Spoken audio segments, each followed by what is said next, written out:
Hi everyone, it's Erkan here with Chris Sherlock. Hi Chris. Good evening. How are you?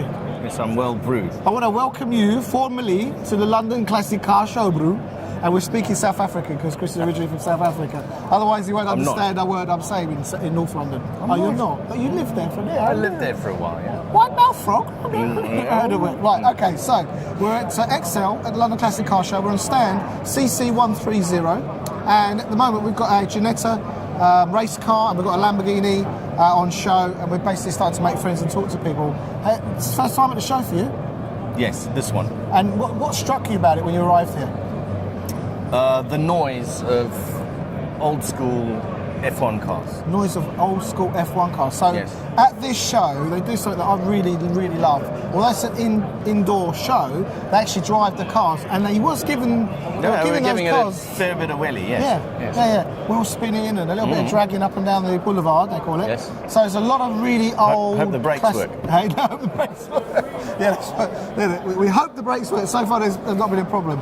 So the show is really, I find this show is fantastic for people who are really into cars, interested in cars. It's a lot of passion here. There's a lot of interest. Yes. And you just showed me a Ferrari GTO 250 GTO from the 1960s. Right.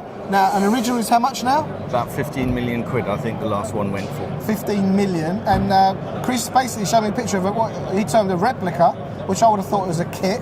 So how much do you think a 250 GTO kit replica would cost? That is a replica, not a kit, to be fair. Replica. How much? Have a guess. No? Go on, Chris, how much?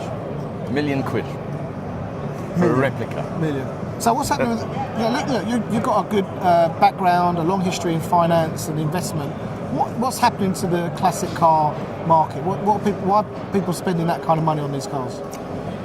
They're spending that kind of money because since the Great Recession of 2008 and 9, things have kind of got a lot better, but interest rates have been incredibly low. So investment has gone into property and into watches and wine and classic cars. So, not that we're offering any formal investment advice, is this just going to keep going? Is it a matter, there's a lot of cash, you might as well put it somewhere, you might as well put it in something you like?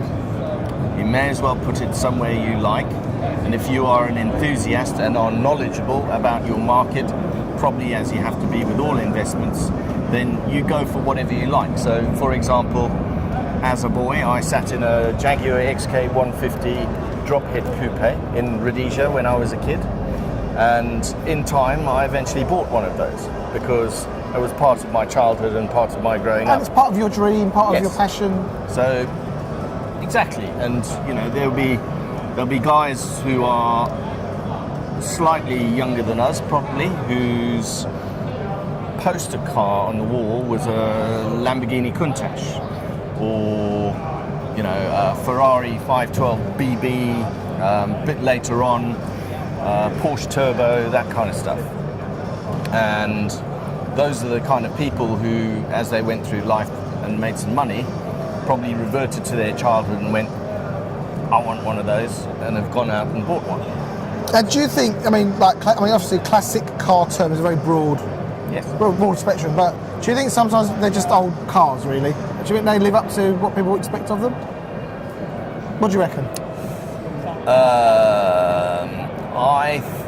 I personally believe, through my own experience, that you know you're not going to get a very, very old car to perform like a modern one, and there's a lot of reasons for that, and a lot of it is actually down to the modern tyres and modern brakes and the fuel injection systems which are inherent in today's cars, and the tuning that you can put into an ECU of today's cars.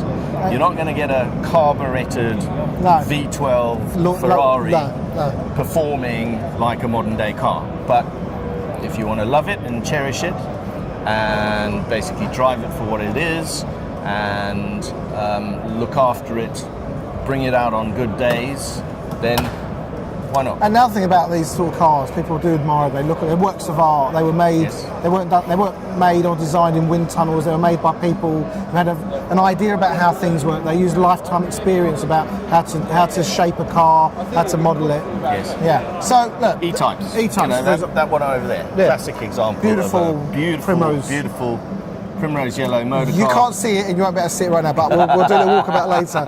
But listen, I want to thank you for coming and chatting with me. You're welcome. Listen, so if you're thinking about coming down to London Classic Car Show, I've got to tell you, I think it's one of the best shows that you could go to all year round. It's in London. It's not far away if you're near London. You could be anywhere Not right far now. from anywhere. It's a fantastic show. There's a lot of other peripheries around. There's people selling all sorts of other interesting car-related products and services. Brilliant show. Chris, thanks. Chris, you're going to be here Saturday. We just got leather stuff for shoes.